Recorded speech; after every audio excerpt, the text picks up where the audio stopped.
the number one issue we have today in Canada and have had for the past couple of years, without a shadow of a doubt, is the economy.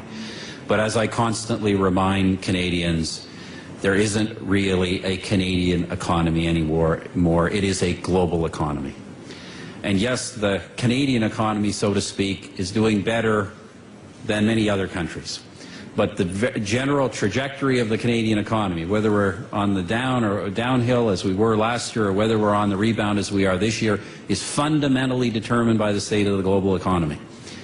And that's what these meetings are all about, and that's why they are so critical. That's why it's so critical that we participate and play a major role, because Canadian jobs and Canadian futures are intimately linked to what goes on here. And quite frankly, everything that we do in our country to improve our country's position is ultimately to improve that position within the context of a global economy. And we cannot be effective at major economic matters any longer unless we work with our other economic partners around the world and work with them closely and intimately. That is essential. I know some people don't like it. It's a loss of national sovereignty, but it is a simple reality.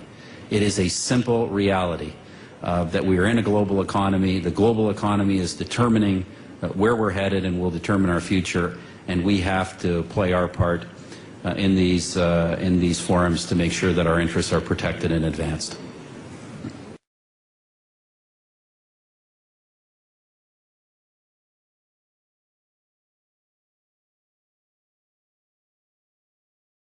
But in this declaration, we also have the principles going forward for a much better governed global economy. As you all know, I am a big supporter and have been all my life of the benefits of open markets, of the market system of open markets. But I also know, as a bit of an economic historian, that we know that open markets are not the same as ungoverned. What we have now seen is leaders come together and establish a framework for global governance, not a world government, but sensible governance. If these measures are enacted and we continue to move forward with the G20 process, we will have the kind of global governance that is necessary to ensure the stability and transparency of markets in a way that gives us the benefits of a globalized market economy without the enormous risks that we have experienced in the last couple of years.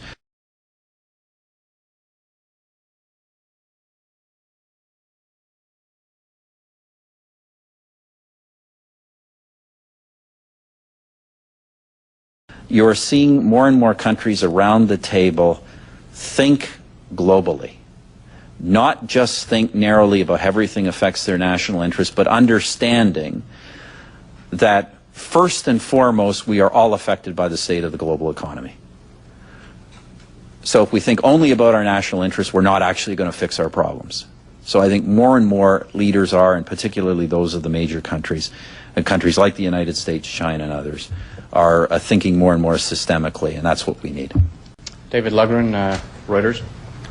Prime Minister, the G8 has many faults which are clear to all, but it had the advantage of being a small and compact group which all work together.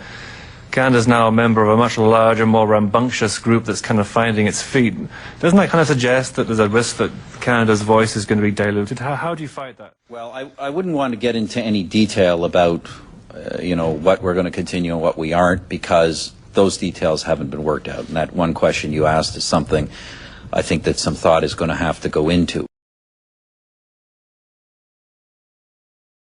You ask about Canada's voice and Canada's role. Will Canada's voice and Canada's role be diluted? Well, look, it'd be crazy for me to deny that to some degree. Obviously, if you're one of 20 instead of one of 8, it's a different dynamic. We are a very large country with a well-established, we have one of the longest standing democratic regimes, unbroken democratic regimes in history. We are one of the most stable regimes in history. There are very few countries that can say for nearly 150 years they've had the same political system without any social breakdown, political upheaval, or invasion.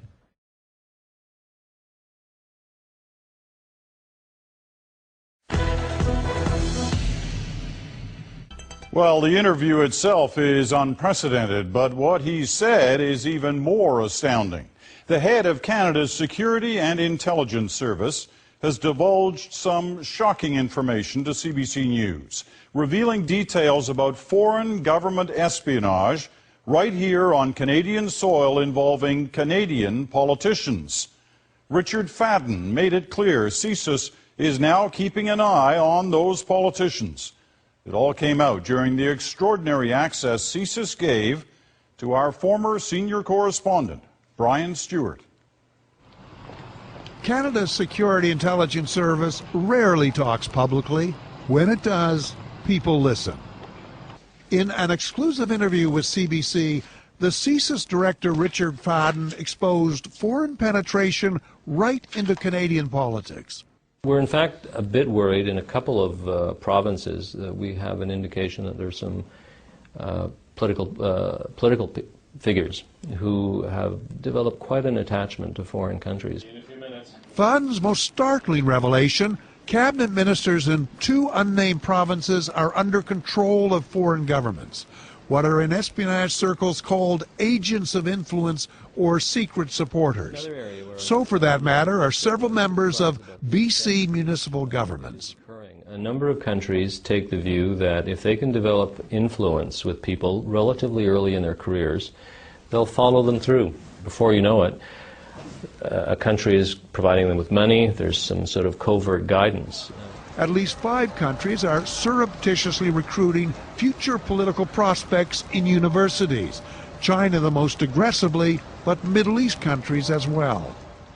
It's not clear how much the government has been told, but leading intelligence experts today were startled by Fadden's timing on the eve of the G20 summit.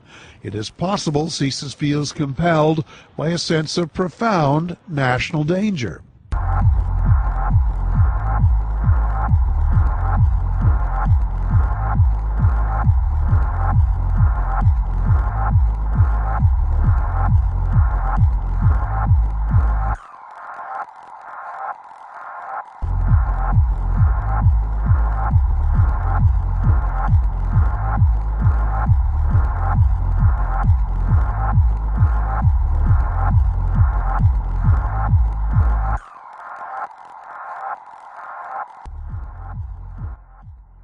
That is essential. I know some people don't like it. It's a loss of national sovereignty, but it is a simple reality.